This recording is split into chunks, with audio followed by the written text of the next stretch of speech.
مَا فِي السَّمَاوَاتِ وَمَا فِي الْأَرْضِ. Now look at the attributes of Allah. لَهُ الْمُلْكِ. He alone owns all kingdom. Let's stop right there and understand something. After He mentions everything is constantly praising Him and declaring His perfection, then He lets us know the only true king is He. The only true governance is His. The only true sovereignty is His. You know, when we think of government, king, authority, whenever you think of these things, the very next thing that comes in the mind of a listener is criticism. We criticize governments.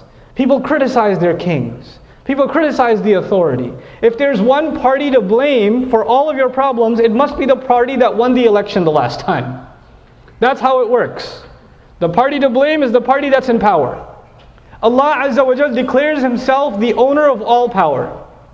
But what is in human experience, whenever we think of power and authority, the very next thing is, oh, they're not doing their job right. The authority is not doing what it's supposed to do. What does He say right after that? He says, Lahul mulk wa lahul hamd. He alone deserves all praise and all gratitude. This is the one authority. The only thing you can say about Him is praise and gratitude. You're not going to find this in any other authority. Whenever you find an authority, you'll find something to criticize about. A lot of you have minimal authority. For example, you have a boss. Your boss has an authority over you. Some of you have to run out of here. Almost when you say Assalamu alaikum wa rahmatullah, there's going to be a dash. You'll notice some people, before they even finish their salam, they're going to be in the sprint to the door. You know, last one in, first one out. And you know, they, even though they take a 2.5 hour break from their boss, they spend 30 of that here, and the rest of it is I don't know what, but it's the religious break because it's my Friday, right? So a lot of people do that. That's fine, and they still complain about their boss, right? Oh, my boss is too tough. My teacher gives too much homework. You know, the government, the cops, the this, the that. It's always when you think of authority, you think of blaming. And here Allah says He owns all the authority and He alone owns all praise and all gratitude. This is who Allah is. Let me tell you, when iman, when faith gets rusty, people start complaining about Allah. People start saying, how come Allah does this? How come Allah does that? How come this is happening? How come that's happening? How come Allah doesn't change our state? They start asking questions about Allah, forgetting that Allah deserves all praise, not criticism. He already owns all praise. This is a basic lesson. But sometimes Muslims forget that lesson. So they need to be reminded too. وَلَهُ الْمُلْكُ وَلَهُ الْحَمْدُ. And then after mentioning وَلَهُ الْحَمْدُ, He says وَهُوَ عَلَى كُلِّ شَيْءٍ قَدِيرٌ. He's in complete control over all things. Obviously we already know He's in complete control over all things. He said that many times in the Quran even before this.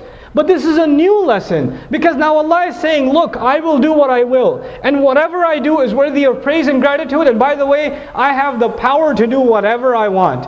So Allah does whatever He wants, and we're still not going to criticize. We're still only going to have praise and gratitude for Him. وَهُوَ عَلَى كُلِّ شَيْءٍ قَدِيرٌ. Don't you think He has to submit to your standards of what you think is a good idea, of what you think is a bad idea? He is master and you are slave. Know your place.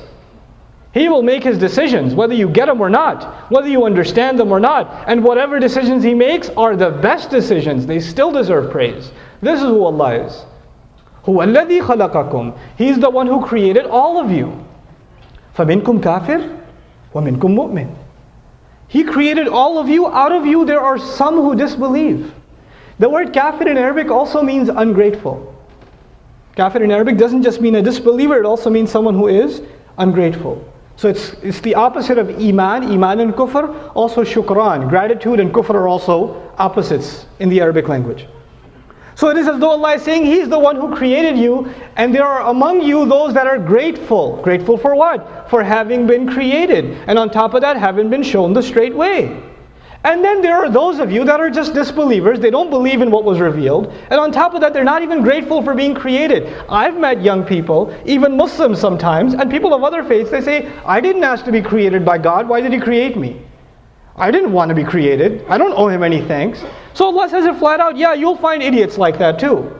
Allah just says it. He says, فَمِنْكُمْ كَافِرٌ وَمِنْكُمْ. He created you. You'll find disbelievers, and you'll find a lot of them. And He'll at the same time says, you'll find a lot of ungrateful people that won't even appreciate the fact that He created them. And those that will find their faith. وَمِنْكُمْ مُؤْمِنٌ. Every time I meet a person like that, I say, man, Allah spoke the truth. فَمِنْكُمْ كَافِرٌ وَمِنْكُمْ مُؤْمِنٌ. And then He adds something really beautiful. Whether you realize it or not, whether you believe in God or not, whether you're grateful or not, one thing's true, the camera is always on.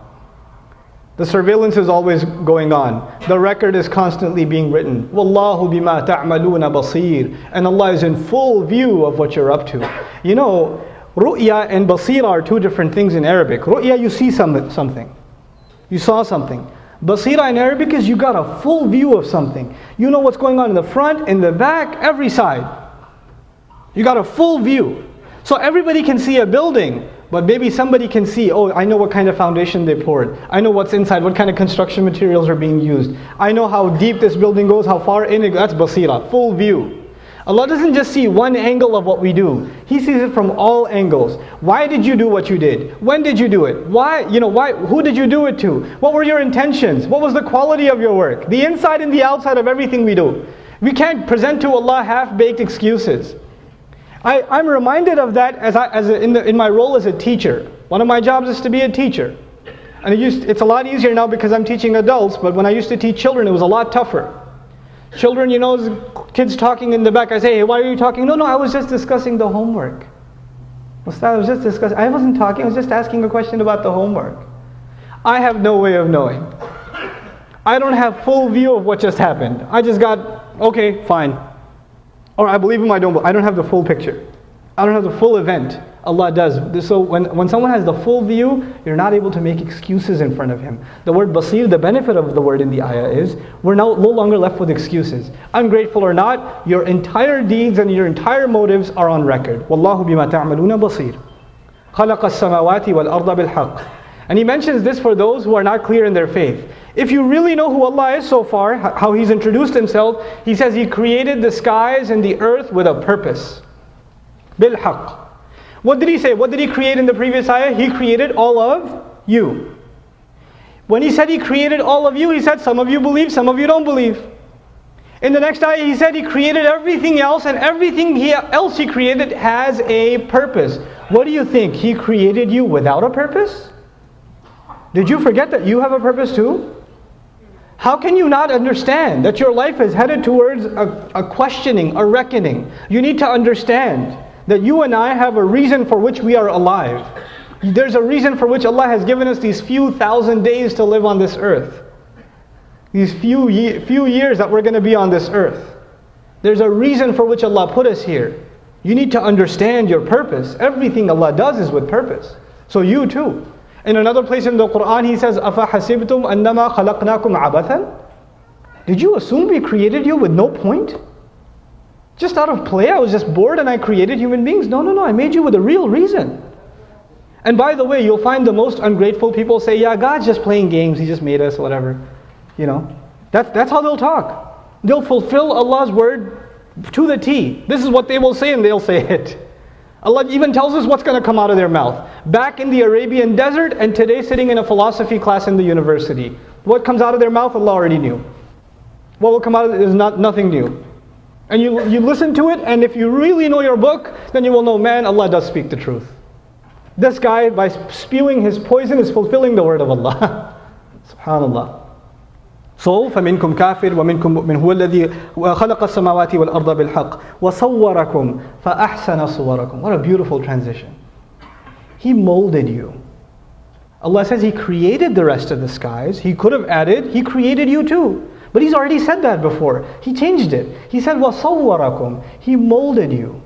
Sawwara in Arabic is to fashion something, to mold something, to sculpt something, make a sculpture that's perfect and beautiful. He says, Allah Himself says, I did a really good job making you. He Himself is telling us. He takes pride in how beautifully He made us. You know what the ungrateful says? Why am I so fat? Why am I so skinny? Why am I so short? Why do I have freckles? Why do I have this? Why do I have that? How come I'm not smart like my brother? How come that one's rich and I'm poor? How come I don't have this and how come I don't have that? And you know what happens in this society, especially in modern society? And it's happening globally, not just in America. People start getting old, the hair starts going, start turning gray a little bit, right? Then you notice, wrinkles on your skin. So and this entire multi-million-dollar industry to make sure that you look like you did when you were 20, and you end up looking like a zombie. right? But they'll put hair implants on you, and they'll stretch your skin for you, and they'll tuck your belly in for you, and they'll do all these things to you, so maybe you can pretend you're still 25. Allah is saying, accept who you are. I think you're beautiful. Why do you think you're ugly? Why do you have to be so unhappy with yourself? هُوَ الَّذِي وَصَوَّرَكُمْ فَأَحْسَنَ صُوَرَكُمْ. He did a beautiful job with you. And molding is not just in the physical sense, even in our personalities or capabilities. Allah has given each and every one of us certain strengths, certain abilities, certain talents. He is the one who gave them to us. So when we don't appreciate what we've been given, then we're not appreciating Allah Himself, because He's the one who gave. Just like when somebody gives you a gift and you don't appreciate it, it's a disrespect to the one who gave you the gift. All of what we have been given is a gift from Allah Azza wa Jalla. وَصَوَّرَكُمْ فَأَحْسَنَ صُوَرَكُمْ. And if you don't recognize that, وَإِلَيْهِ الْمَصِيرِ, you'll all be going back to Him anyway. Whether you take advantage of these gifts or not, they will have to be returned to the original owner. To Him is the final return eventually anyway. يَعْلَمُ مَا فِي السَّمَاوَاتِ وَالْأَرْضِ وَيَعْلَمُ مَا تُسِرُّونَ وَمَا تُعْلِنُونَ. He knows whatever goes on in the skies and the earth. You see the constant comparison between the universe and ourselves in this surah? Look at the sky. Look at how much is happening in the sky. Look at how much is happening in the universe. He knows every millisecond and every millimeter of what's happening in the sky, and every atom, and inside of every atom, every subatomic particle. He knows it directly. He knows it Himself. He doesn't know what you're up to. وَيَعْلَمُ مَا تُسِرُّونَ وَمَا تُعْلِنُونَ. He knows the things you keep secret, and He knows the things that you expose. There's a very powerful expression in the Quran. It demands a little bit of attention in the few minutes I have left. Allah knows the things we keep secret. Allah knows the things we make public. What Allah is telling us is sometimes people really have a deep problem in their faith, but they cover it up with some other words. So what they're saying on their mouths is not exactly what they have in their heart. So Allah says, I know what you keep inside, and I know what you're saying with your mouth. And I know the contradiction between the two too. There will be a person, I'll give you an example.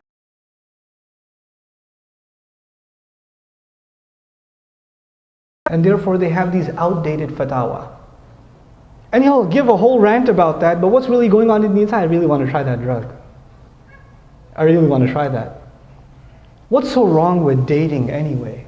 What's so wrong with having a little fun? What's so wrong with this or that? You'll say it in nice ways on the outside, but the real whispers of shaitan that you have submitted to on the inside, Allah knows. You can cover them up on the outside when you talk to me or somebody else. You can even cover them up for yourself, but Allah knows that you're even lying to yourself. You can't even be honest to yourself. وَيَعْلَمُ مَا تُسِرُّونَ وَمَا تُعْلِنُونَ وَاللَّهُ عَلِيمٌ بِذَاتِ الصُّدُورِ. Allah is completely and fully knowledgeable of what's going on in the chests. What's going on inside here. What feelings you have, what thoughts you have, what temptations you have, what evil thoughts you have that you never tell anybody. He knows those too. وَاللَّهُ عَلِيمٌ بِذَاتِ الصُّدُورِ. One of the most common reasons people refuse to accept guidance from Allah. One of the most common, not the only reason, but one of the most common reasons. What is it?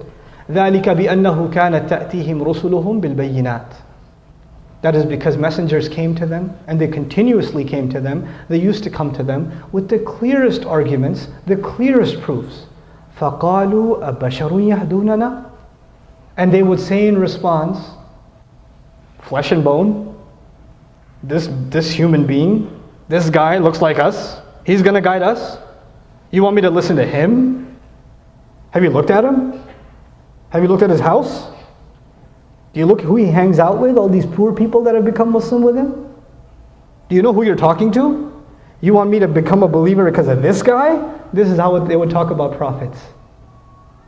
Fir'aun would say about Musa alayhi salam, look at him, he can't even talk clearly. He stutters. وَلَا يَكَادُ يُبِينُ. He can't even open his mouth. Look at him. You want me to listen to him? People would come to Nuh alayhi salam. He would walk by them and they would إِسْتَغْشَوْا ثِيَابَهُم. They would pull their clothes in, like, don't touch me, old man, you're dirty. That's how they would talk to Nuh alayhi salam. People, Shu'aib alayhi salam, other messengers would come, give a message, and they would say, listen, I want to listen to you, but I'm a millionaire. I have a certain appearance to keep up. And you keep all these homeless people, these poor people, these these believers around you, why don't you get away from them, and then we can have a meeting in the executive office.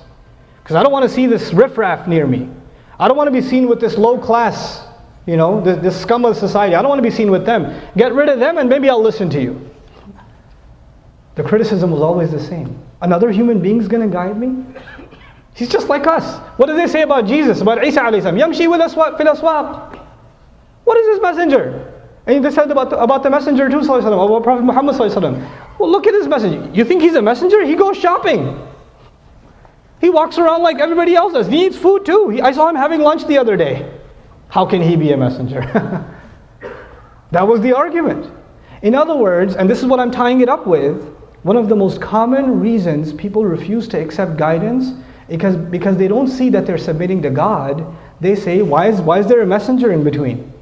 He's just like me. I can have a relationship with God myself. I don't need a messenger in between. And Allah says that is the very source of arrogance. Iblis was not asked to make sajda to Allah. He was asked to make sajda to Adam alayhi salam, because it was a test of arrogance. He didn't directly show arrogance to Allah. He actually showed arrogance to Adam alayhi salam. He said, he's made of clay. I'm made of fire. I'm better than him. Nobody's going to say I'm better than Allah. But Allah wants to see, are you going to say I'm better than X, Y, and Z? I'm better than these messengers. I don't have to follow them. They're just human beings. They make mistakes. They do this, they do that. That is the very essence of arrogance from the very beginning of creation. From the very beginning. Even Iblis said, Abashar? A human being? Are you kidding me? Have you looked at my resume? I'm going to follow him? It's not going to happen. That is the same exact pride that comes, the mutant of that pride is still among us today. Somebody tries to give me advice. First thing that goes in my head, who are you to give me advice? Who do you think you are? Somebody gives, I'm the khatib today. I'll lead the salat. After salat, somebody says, brother, I didn't like what you said. I'll say to him, do you know who you're talking to? I'm on YouTube, You know? You know who you're dealing with here? That is the very definition of arrogance. That is the very definition of negating guidance. Allah says nations of the past were destroyed because they couldn't take guidance from another human being. If the messenger is not with us today, his words, his instructions, his teachers, his students who teach on his behalf are here today. The scholars are here today. The da'is are here today. The people of reminder are here today. It could be your father giving you advice. It could be your brother, your cousin giving you advice. But you look at him and say, Dad, you're always saying the same thing. Leave me alone. You don't understand. You tell your son, who are you? You're going to tell me? I used to change your diaper. You don't talk to me. Get out of here. And you can't take advice from your son. This is the same exact thing that keeps people from accepting guidance. Refusal to take advice from others. Because pride gets in the way. May Allah Azza wa Jal remove the pride from our hearts, and may Allah Azza wa Jal make us a people that really truly believe for the sake of Allah and can put their ego aside, especially when advice is given. May Allah Azza wa Jal revive in us the iman that Allah